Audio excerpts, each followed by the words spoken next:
Interfere of a person outside a family relative in a matrimonial dispute sometimes creates more trouble in the family.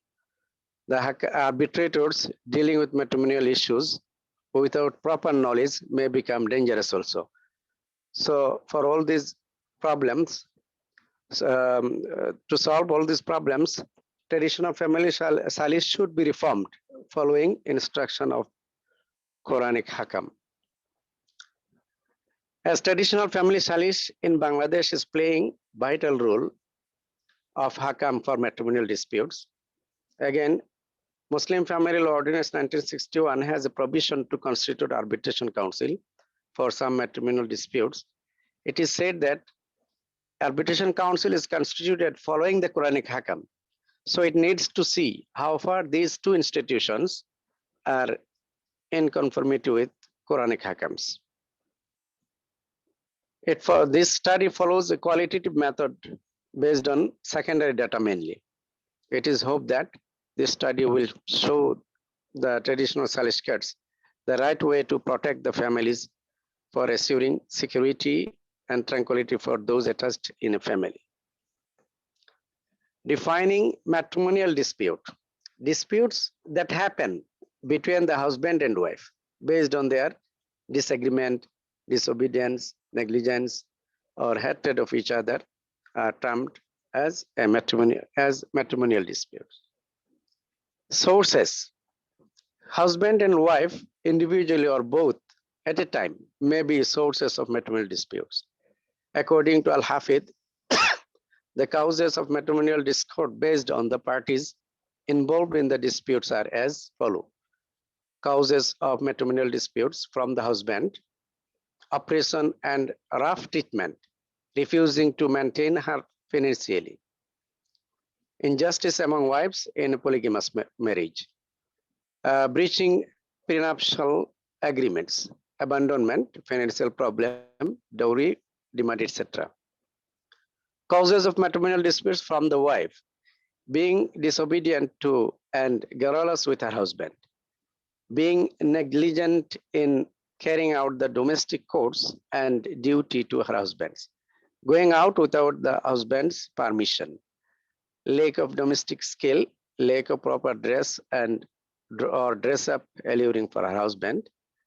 Causes of matrimonial disputes from both husband and wife: the nature of the husband or wife's work, difference in personal and career goal, unnecessary jealousy and suspicion, transgressing against the matrimonial rights of one another, unfriendly to cleanliness and adorned by either of the spouses, child rearing issue, religious and cultural differences, sexual incompatibility. These are the causes actually. The Quranic terms for matrimonial disputes. The Quran has stated the matrimonial dispute as nushuz and shikak, basically. The problem that rises from wife or husband only is termed as nushuz in the Holy Quran. However, the nature and feature of the nushuz of both parties are not the same. Nushuz from a wife is her disobedience, arrogance, and transcendence of the rules and limits set by Allah subhanahu wa ta'ala. It is directed to the husband, designated as qawwam, which has been mentioned in the Quran, ar-rijalu qawwamuna ala nisa, that is protector, guardians, and leader over the wives. On the other hand, nushuz from a husband is against a woman whom he has taken as his wife under a trust from Allah and with his permission. Shikak actually, when nushuz accelerated in its high or in its peak, or it turns into shikak. Shikak is fear of a breach when both parties are involved in the dispute equally. The word shikak with all its derivatives has been used in the Holy Quran about 20 times. How to resolve matrimonial disputes? A matrimonial dispute may be resolved through conciliation by the couple themselves or by intervening with a neutral third party consisting of two guardians of the disputing parties. It may be resolved through the dissolution of marriage when it deemed necessary. However, the dissolution of a marriage must go through some reconciling steps by husband or wife or a neutral third party or an administrative authority set by the state, like Arbitration Council in Bangladesh. Generally, in rural Bangladesh, for close blood ties, people take so many steps to reconcile between a husband and wife involved in a matrimonial disputes. Here are three tables. Table 1 is actually if the nushuz is shown by wife, how it will be resolved by husband. There are three steps of nushuz and three steps for resolving it. As the Quran has mentioned, وَاللَّاتِي تَخَافُونَ نُشُوزَهُنَّ فَعِزُوهُنَّ وَهْجُرُوهُنَّ فِي الْمَضَاجِعِ وَاضْرِبُوهُنَّ. That means if the husband fears nushuz from his wife, he should advise her. And if the wife shows any nushuz directly, then he should avoid intimacy in the bed. And if the wife shows nushuz repeatedly, then light beating is permitted for the husband as an administrator of the family. And if the nushuz is from husband, then the wife is expected to or urged or ordered to make a compromising a compromise actually, which is termed as sulh. The Holy Quran has mentioned, said that وَإِنِ امْرَأَةٌ خَافَتْ مِنْ بَعْلِهَا نُشُوزًا أَوْ إِعْرَاضًا فَلَا جُنَاحَ عَلَيْهِمَا أَنْ يُصْلِحَا بَيْنَهُمَا صُلْحًا وَالصُّلْحُ خَيْرٌ. The Quran declared sulh as the best than continuous tension or separation. And then shikak, that means if the husband and wife involved in a dispute equally and they are not able to solve it themselves, then a neutral third party must take initiative to solve the problem. And for this purpose, we have two institutions in our country. First one, traditional family salish, which is based on tradition and customary law. It has no written law actually.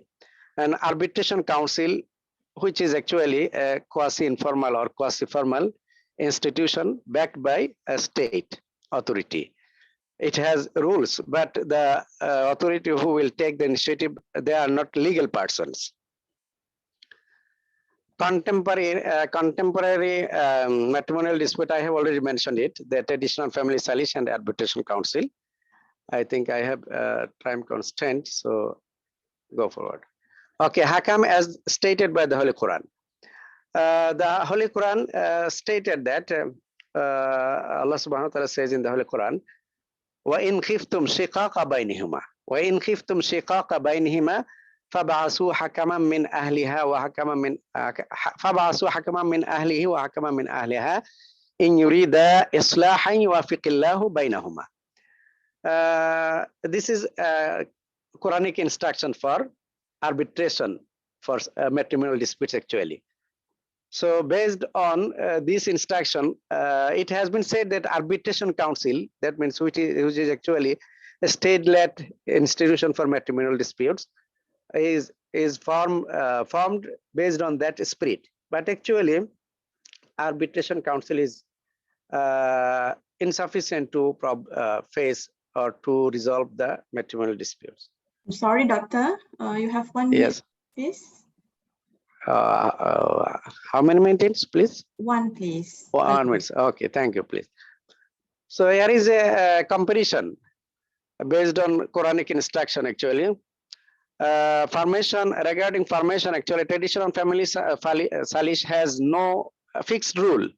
It has no written law. That is why in a traditional family salish there may be 4, 5, 2, at least 2 nearest people and of the family.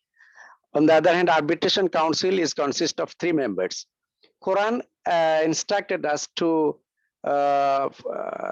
consist the Hakam committee consisting of two members. Time of intervention, at the time of continuous discord, that means shikak. When shikak will be observed, then the neutral third party as hakam will intervene the problem. On the other hand, traditional family salis may interrupt or may intervene in every time, in any time, in the time of nushuz or in the time from husband or from wife, or when the problem will arise from both. That means in the nushuz and in shikak. On the other hand, arbitration council is actually directed to take some to resolve some problems after the husband has already declared talak, or he is intended to do another marry. So it is very limited. The arbitration council's activities is very limited. On the other hand, traditional family salis has no limited task.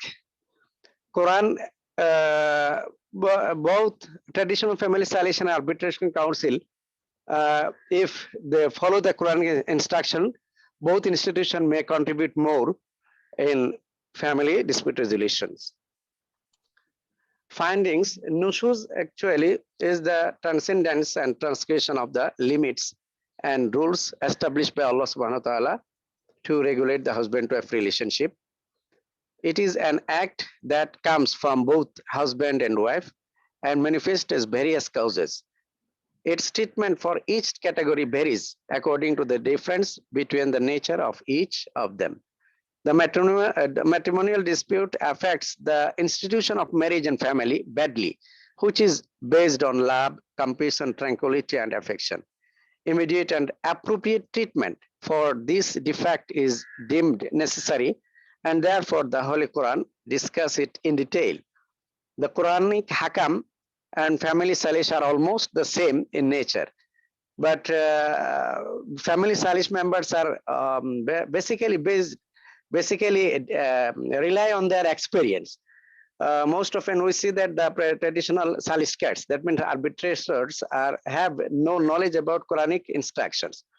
For this purpose, they invite some local ulamas to solve the problems, and the ulamas have also no proper knowledge about arbitration council or the traditional state laws. This is the problem. Okay, conclusion. Only experienced close relatives should take the initiative to settle matrimonial dispute, and their main objective will be to reconcile between the disputing husband and wife. I think I should end my discussion here. Thank you. Thanking you. Okay, thank you all. Assalamu alaikum warahmatullah. And this is a good sharing and a good topic as well, okay, in case of the Bangladesh, okay. Yes. Is there any question for Dr. Rafiqul Haq? Are you there in Bangladesh or in Malaysia, Doctor? In Bangladesh, in Bangladesh. MashaAllah, MashaAllah. Thank you for your participation and your interest. I have completed my PhD already from congratulations. MashaAllah, MashaAllah. But I have a simple question. I just want to know, the family Salish, are they Muslim or not? This is actually for Muslim families. Okay. I get it. Okay, thank you, Doctor. We have two more presenters. Thank you very much. Shukran, jazakumullah khairan. Jazakumullah khairan. Okay, let's proceed to Dr. Muhammad Fawaz bin Muhammad Yusuf, and the title of paper is Correlating Geographical Distribution to the Authorities of Tradition, a Preliminary Analysis. Welcome, Dr. Fawaz. The screen is yours. Thank you very much, Dr. Saada. Can you hear my voice? Yes, clear. Let me share the presentation first.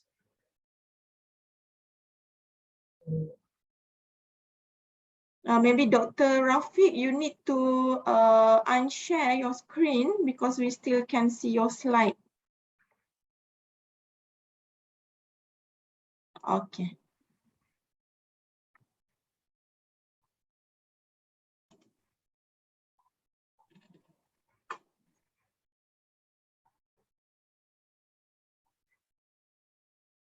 Okay. Can you see my screen now? Yes. Okay. Bismillahirrahmanirrahim. Assalamualaikum warahmatullahi wabarakatuh.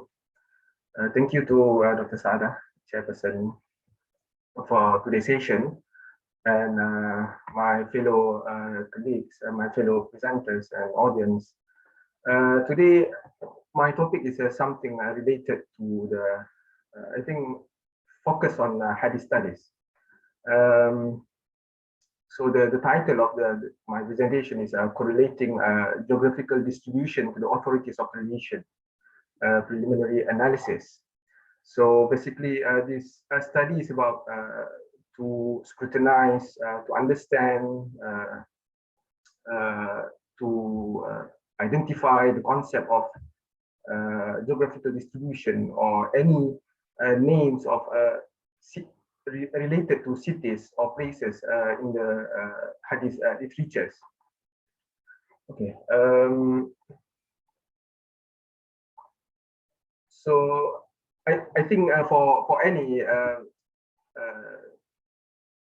papers or any research, we will throw a question, a set of questions to understand or perhaps to create problems. It is a good problem. I mean here.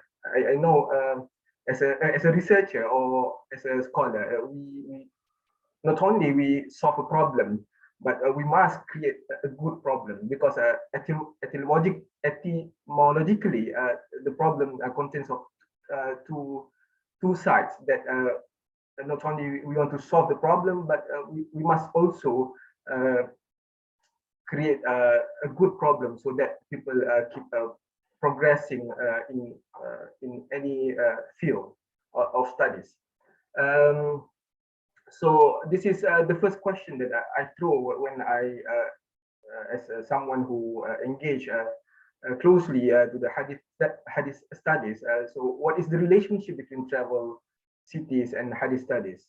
And of course, the second one, what is the relationship between written text and its contemporaneous maps? So because of course, when we read classical or medieval literatures, this is the immediate question when we see described about Medina, about Sham, about Baghdad, about any part of the Muslim world or any part of their traveling places. So this spark for any one of us who want to understand how during that time the author engage with map, and then they travel with map.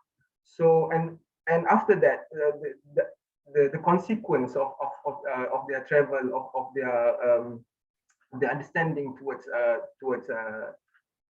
places or towards space, they construct a concept, perhaps not only in a very general discipline, but in hadith studies we can see a vast or many discussion about the concept of geographical distribution. So this is another important, I think, for someone who engage in classical and medieval studies. This website, a Troy project, led by Maxim Romanov and his fellow friends, they try to recreate back the old cities and some of the old Muslim world cities that have been demolished. So you can search it on the internet. You can find and you can try to engage with this website and how to create back the old cities map. So basically, coming back to the focus of my study, this study is about how the authors deals with geographical distribution in the biographical dictionary of hadith transmitters, and how do we understand space and place through text. So in hadith studies, the concept of cities, province, or regions is an important category in the field of hadith, science of hadith transmission. So besides biographical dictionary, the representation of province and cities in Muslim literature began to appear as early as the first 7 centuries in the form of Sirah and Tarikh and so on. And it's a common, I think, knowledge about this matter. Biographical dictionaries have been used extensively by contemporary studies for the light they throw on early Muslim life in various centuries. And based on when I try to throw this the earlier question, my plan is to analyze both theoretical and practical aspects with a focus on the conception of geographical distribution, including towns, cities, province, or regions in the hadith theoretical treatise, along with biographical dictionaries. What do I mean by biographical dictionaries here is Kutub Tarajim of the earlier periods, beginning with the 6th and then going back to the 2nd or 8th century. Hence, the main aim of this study is to trace the development of the encounter between the isnad and the concept of geographical distribution, which is largely converged with the concept of buldan and tabaqat, or generational structure, as classified by the classical and medieval scholars of hadith. So I go straight away, I think, to the common book or the syllabus of any students of hadith when they've been introduced to the study of hadith. Ibn Salah is one of the most prominent, most common scholar who known the first to write about the science of hadith transmission or to construct ulum al-hadith. And by looking at the Ibn Salah al-Muqaddamah, and some say that it's al-Muqaddimah, we can see the last topic, the last category of his hadith theoretical treatise. Ibn Salah construct a category named Ma'rifatu Awtani Ruwat wa Buldanihim.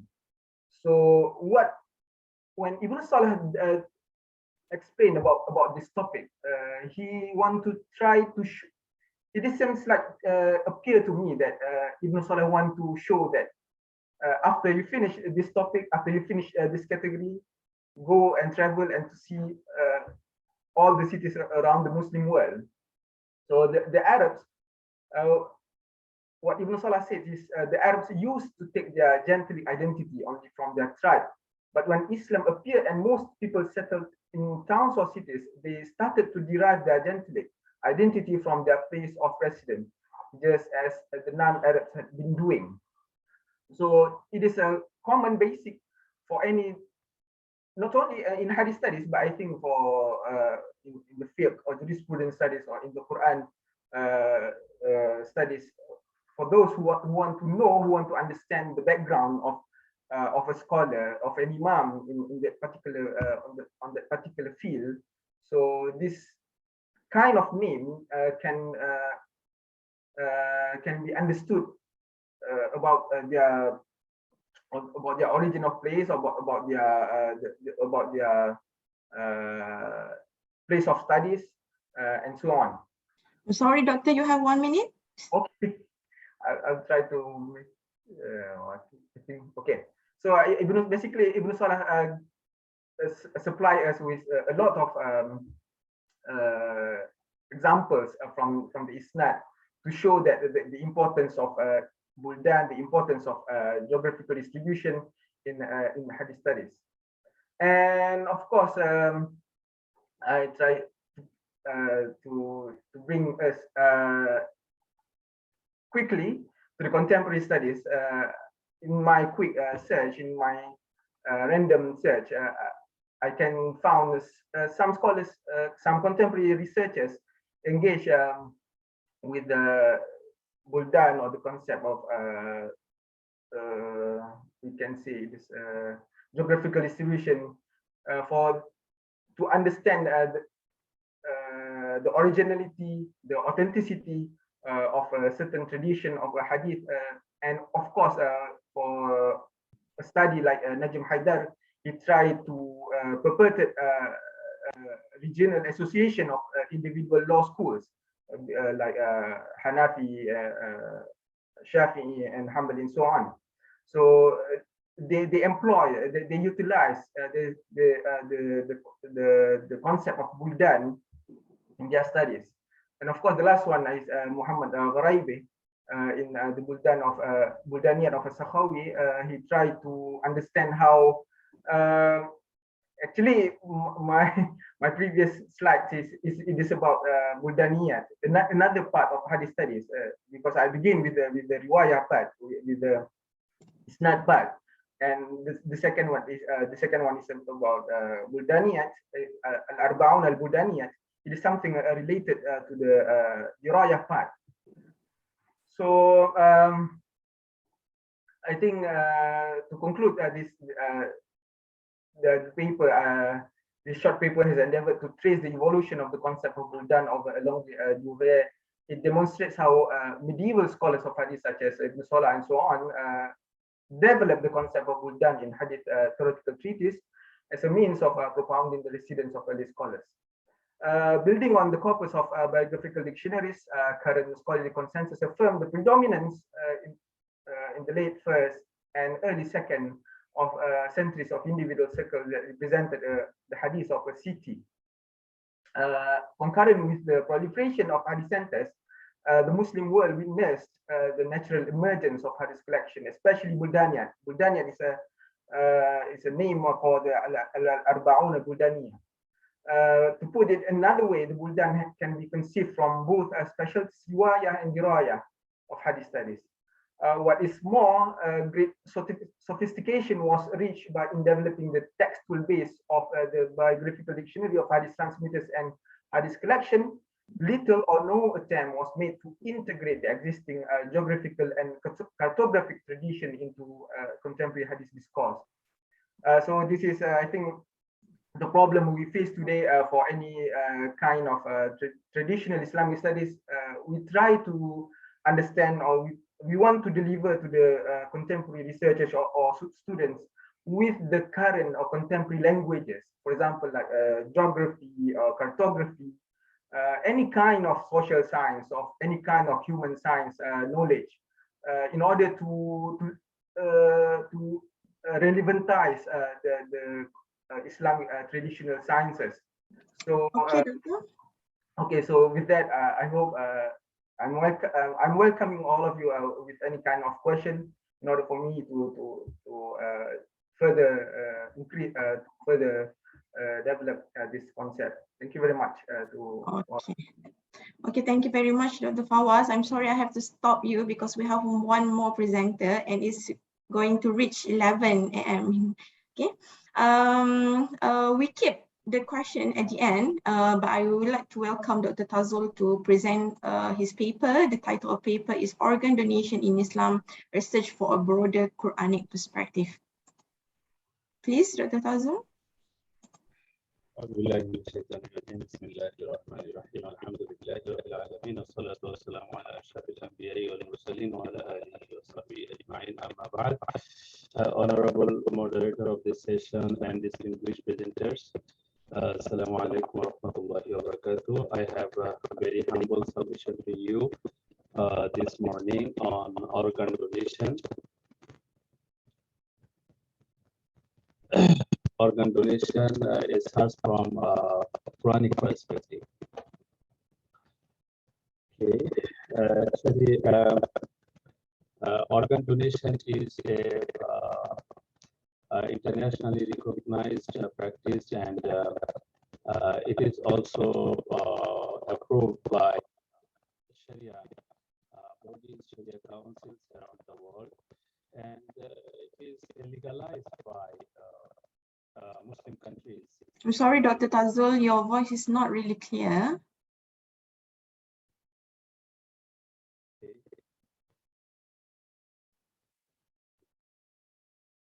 Yes, please proceed. Can you hear me now? Yes, but really, really slow. Oh, really slow. I don't know what is the reason, but okay, let me try the voice up. Let's see what happens. Okay. Okay, so countries like Malaysia, Saudi Arabia, and other Gulf countries, including Iran, they have legalized the organ donation. So Islamically, it's permissible, and there is a kind of ijma on this topic. But the problem is the previous literature on this topic shows that it is legalized. There is no problem. The issue is now no more it is halal or haram, it is permissible or not. But the issue is people are reluctant to donate their organs. So there is permissibility, but there is also reluctance on the ground that people are not that much interested, and there are organ shortage in most of the Muslim countries. But when how Quran is related to this issue is when people want to donate their organ, what is called the motivating factor for them is actually whether the Quran approach is supported by hadith or not. So here we have the statistics. You can see that 87% of people who just ask whether it is approved by the Quran or is supported by the Quran or not. 75% also very high percentage, a good percentage of people, they also ask whether it is supported by hadith or not. However, the problem lies that it is permissible and it was legalized, and there are Quranic verses and hadiths used to legalize organ donation, but this previous literature on this topic didn't include any motivational tools or motivational force for this. So this is one of the problems. And previous scholars, when they have written on this topic to support the idea of donation, they didn't develop any conceptual framework for this. And usually they just use some Quranic verses and some hadiths to justify their opinion, whether it is permissible or not. So it is just using the verses without any rigorous methodology applied to analyze those verses. And not all the relevant verses are used in this case, only they have selected some verses. So I can call it a selected few approach. So this selected few approach and absence of rigorous methodology actually the concerning or the main problematic part in the literature on organ donation from Islamic perspective. Actually, when people, it is legalized, but no one can force anyone to donate the organ. So it is just if you want, you donate. If you don't want, nobody can force you. So it is not obligatory, and that's why only justification cannot work. And that is, we can see in the ground that people are not motivated, and there are organ shortages. So to improve this, actually, there need to be a focus on a motivational aspect of organ donation, and that is what I am proposing in this paper. If you see the result, that the verses we have collected, it ranges various topics, the forces by the necessity, saving life, accountability on own needs, generous donation, generosity, human dignity. So all these type of verses scholars use to justify, just to justify whether it is allowed or not, it is permissible or not. So that didn't solve the problem. So the solution to the problem is requires a motivational tool.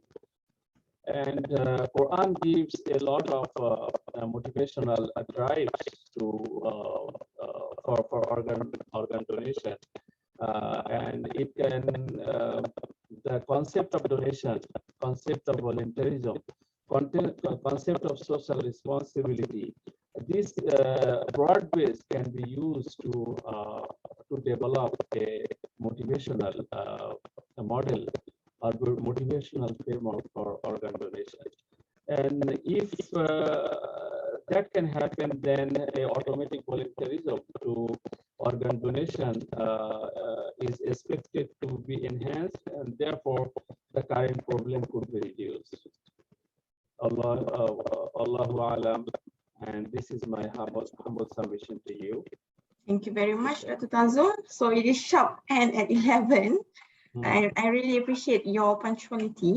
And so with that presentation, we have ended all the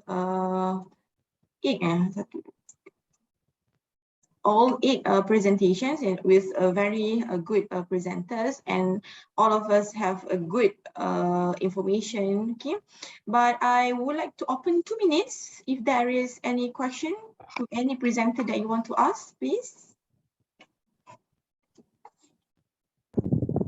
Assalamu alaikum. Yes, please. My question is to Dr. Tazul. What are the organs we can donate actually? Is there any specification or the classification of organs then we can donate? Yes, the organ that the donation that doesn't harm you, you can you can donate if it doesn't harm you. So actually, this is if you are healthy now, then this type of the organ you can donate. And for example, the blood donation also is a part of it. So we are healthy and we can help others. So this type of donation that doesn't harm yourself, you can do it now. This is one type. Another type is organ donation at the end of your life. Okay, it's when people are dying. For example, the clinically dead. So there is a procedure, medical procedure, that some organ can be extracted when people are clinically dead. So that's also included, and that is also permissible according to the Sharia scholars and from the fiqh perspective. Okay, thank you very much, Dr. Tazul. Is there any question from other participants or other presenters?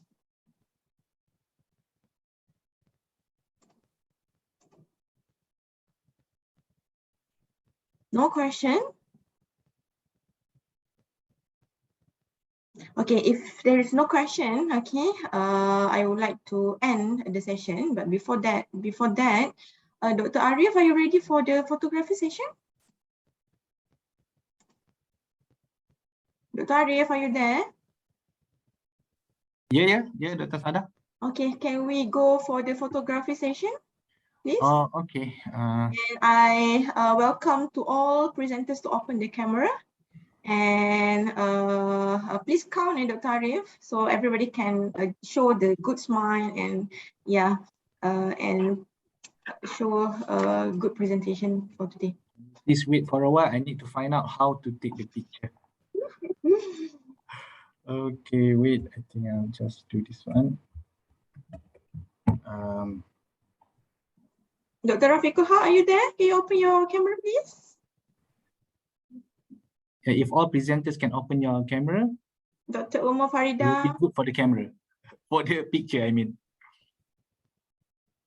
Aniza.